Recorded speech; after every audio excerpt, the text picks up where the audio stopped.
Hi there, let me show you how to scan documents with the help of your iPhone 15. Let's get started. Let me just take this piece of paper and now we just need to open this Notes application. Here, we just need to select the camera icon and option to scan documents. After this, here switch to the manual because it is more convenient this way.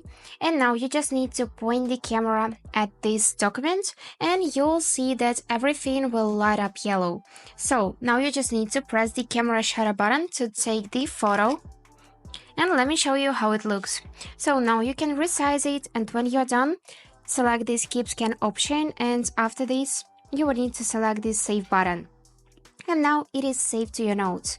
If you want to save it as a PDF file, you can do it by dragging it to the Files application, which is installed here by default.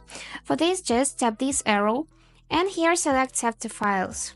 So now just confirm this tab and let's check how it looks. I'm gonna open Files application, then tap on our file, and here tap the arrow, and you can see that it is saved as a PDF document. And that's it.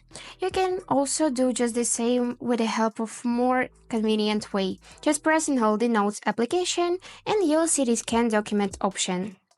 And that's it how it works. Hope this video helped. Thank you so much for watching.